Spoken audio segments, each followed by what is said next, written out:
Nations grow and spread. This is the family history of the sons of Noah, Shem, Ham, and Japheth. After the flood these three men had sons. Japheth's sons. The sons of Japheth were Gomer, Magog, Madai, Javan, Tubal, Meshech and Tiras. The sons of Gomer were Ashkenaz, Riphath and Togarmah. The sons of Javan were Elishah, Tarshish, Kittim and Rodanim. Those who lived in the lands around the Mediterranean Sea came from these sons of Japheth. All the families grew and became different nations. Each nation had its own land and its own language. Ham's sons. The sons of Ham were Cush, Mizraim, Put and Canaan. The sons of Cush were Seba, Havilah, Sabtah, Raamah and Sabteca. The sons of Raamah were Sheba and Dedan. Cush also had a descendant named Nimrod. Nimrod became a very powerful man on earth. He was a great hunter before the Lord. That is why people say someone is like Nimrod, a great hunter before the Lord. At first Nimrod's kingdom covered Babylon, Erech, Akkad and Calneh in the land of Babylonia. From there he went to Assyria. There he built the cities of Nineveh, Rehoboth Ir and Calah. He also built Resen, the great city between Nineveh and Calah. Mizraim was the father of the Ludite, Anamites, Lehabites, Naphtuhites, Pathrusites, Casluhites, and the people of Crete. The Philistines came from the Casluhites. Canaan was the father of Sidon his first son and of Heth. Canaan was also the father of the Jebusites, Amorites, Girgashites, Hivites, Archites, Sinites, Arvadites, Zemarites and Hamathites. The families of the Canaanites scattered. The land of the Canaanites reached from Sidon to Gerar as far as Gaza. And it reached to Sodom, Gomorrah, Admah and Zeboiim, as far as Elishah. All these people were the sons of Ham. All these families had their own languages, their own lands and their own nations. Shem's sons. Shem, Japheth's older brother, also had sons. One of his descendants was the father of all the sons of Eber. The sons of Shem were Elam, Ashur, Arphaxad, Lud, and Aram. The sons of Aram were Uz, Hul, Gether and Meshech. Arphaxad was the father of Shelah. Shelah was the father of Eber. Eber was the father of two sons. One son was named Peleg because the earth was divided during his life. Eber's other son was named Joktan. Joktan was the father of Almodad, Shalef, Hazarmaveth, Jerah, Hadoram, Uzal, Diklah, Obal, Abimael, Sheba, Ophir, Havilah and Jobab. All these people were the sons of Joktan. These people lived in the area between Mesha and Saphar in the hill country in the east. These are the people from the family of Shem. They are arranged by families, languages, countries, and nations. This is the list of the families from the sons of Noah. They are arranged according to their nations. From these families came all the nations who spread across the earth after the flood. The language is confused. At this time the whole world spoke one language. Everyone used the same words. As people moved from the east, they found a plain in the land of Babylonia. They settled there to live. They said to each other, "Let's make bricks and bake them to make them hard." So they used bricks instead of stones, and tar instead of mortar.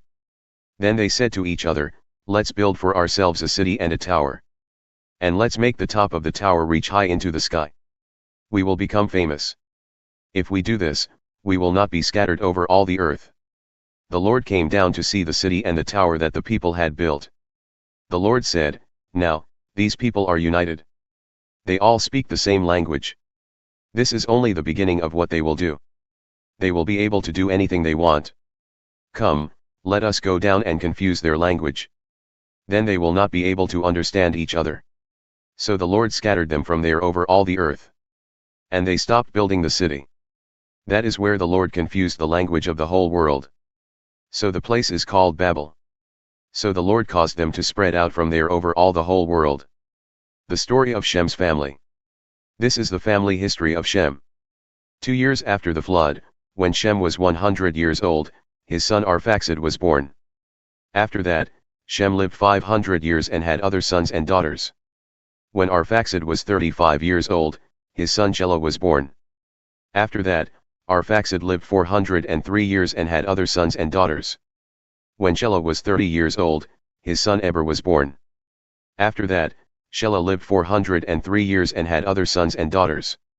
When Eber was 34 years old, his son Peleg was born. After that, Eber lived 430 years and had other sons and daughters. When Peleg was 30 years old, his son Ru was born.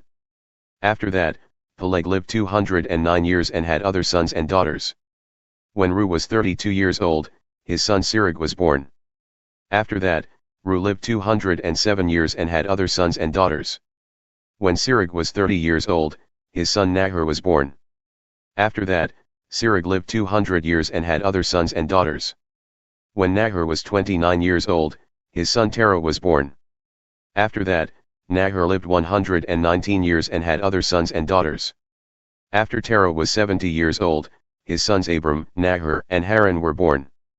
The story of Terah's family. This is the family history of Terah. Terah was the father of Abram, Nahor, and Haran. Haran was the father of Lot. Haran died while his father, Terah, was still alive. This happened in Ur in Babylonia, where he was born. Abram and Nahor both married. Abram's wife was named Sarai. Nahor's wife was named Milcah. She was the daughter of Haran. Haran was the father of Milcah and Iscah. Sarai was not able to have children. Terah took his son Abram, his grandson Lot, Haran's son, and his daughter-in-law Sarai, Abram's wife. They moved out of Ur of Babylonia. They had planned to go to the land of Canaan. But when they reached the city of Haran, they settled there. Terah lived to be 205 years old. Then he died in Haran. God calls Abram. Then the Lord said to Abram, "Leave your country, your relatives, and your father's family. Go to the land I will show you. I will make you a great nation, and I will bless you. I will make you famous. And you will be a blessing to others. I will bless those who bless you. I will place a curse on those who harm you. And all the people on earth will be blessed through you." So Abram left Haran as the Lord had told him. And Lot went with him. At this time Abram was 75 years old. Abram took his wife Sarai, his nephew Lot, and everything they owned. They took all the servants they had gotten in Haran. They set out from Haran, planning to go to the land of Canaan. In time they arrived there. Abram traveled through that land. He went as far as the great tree of Moreh at Shechem. The Canaanites were living in the land at that time. The Lord appeared to Abram. The Lord said, "I will give this land to your descendants." So Abram built an altar there to the Lord, who had appeared to him. Then Abram traveled from Shechem to the mountain east of Bethel. And he set up his tent there. Bethel was to the west, and Ai was to the east.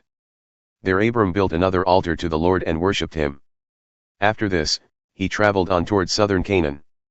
Abram goes to Egypt. At this time there was not much food in the land. So Abram went down to Egypt to live because there was so little food. Just before they arrived in Egypt, Abram said to his wife Sarai, "I know you are a very beautiful woman.